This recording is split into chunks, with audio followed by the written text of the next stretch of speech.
चलिए, good morning students.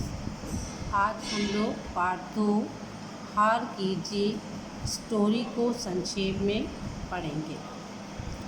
इसमें देखिए, एक पुजारी और डाकू की कहानी प्रदर्शित की गई है। माँ को अपने बेटे को देखकर तथा किसान को अपने खेत को देखकर आनंद आता था, उसी प्रकार वही आनंद बाबा भारती को अपने घोड़े को देखकर आता था। भगवत भजन से जो समय बचता था वह अपने घोड़े को देते थे। घोड़ा उनका इतना सुंदर था, बलवान था, उसके जैसा घोड़ा पूरे इलाके में ना था। बाबा भारती के घोड़े का नाम सुल्तान था। वह इसे खुद खरहरा करते और दाना खिलाते थे और उसे देखकर प्रसन्न होते थे।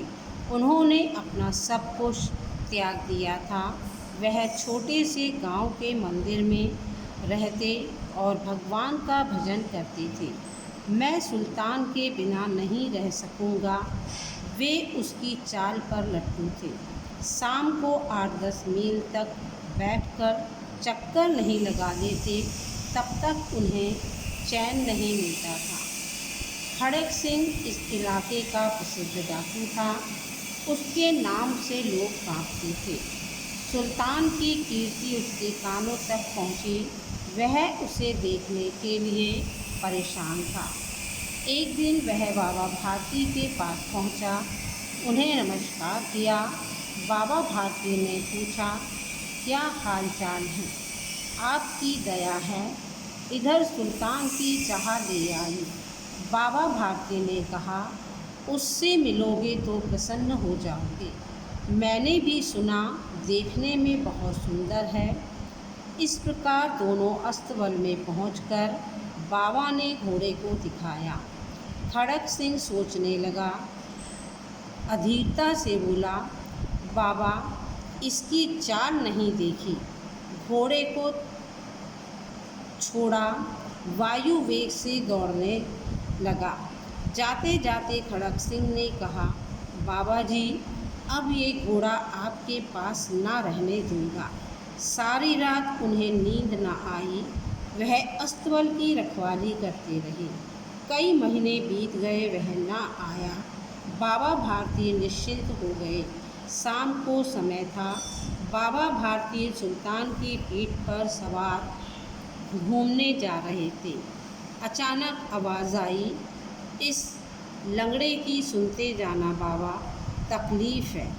बाबा मैं अपाहिज हूँ, मुझे गांव तक छोड़ दो। बाबा ने घोड़े की पीठ पर उसे बैठा दिया। थोड़े ही देर में वे दौड़ गया। बाबा भारती देखते रहे, कोई और नहीं, डाकू खड़ग सिंह था। बाबा ने चिल्लाया, घोड़ा वहीं रुक गया। घोड़े के पास आकर उन्होंने खड़ग सिंह से कहा, तुम ये किसी को नहीं बताना। बाबा से पूछा, इसी में तुम्हें क्या कष्ट है? उन्होंने कहा, लोगों को इस घटना को पता चलेगा तो वह दीन दुखियों पर विश्वास करना छोड़ देंगे। बाबा भारती घोड़े के मुख से मोड़कर चले गए। उन्हें रात भर नींद नहीं आई। रात्रि में चारों ओर सन्नाटा था। खड़ग सिंह को बाबा भारती की बात बहुत सता रही थी। खड़ग सिंह वहां पहुंचा, अस्तबल में घोड़े को बांधकर और चला गया। सुबह बाबा भारती ने अस्तबल के पास पहुंचे। घोड़े ने हिनहाट की। बाबा भारती वहां घोड़े को देखकर उसे प्यार करने लगे, जैसे पिता अपने पुत्र से मिल रहा है। अब ये स्टोरी जो है यहीं पे समाप्त होती है। आपको इससे क्या शिक्षा मिली? यह शिक्षा थी कि अब दीन दुखियों से कोई भी मुंह नहीं मोड़ेगा और सब ही दीन दुखियों की सहायता करेंगे।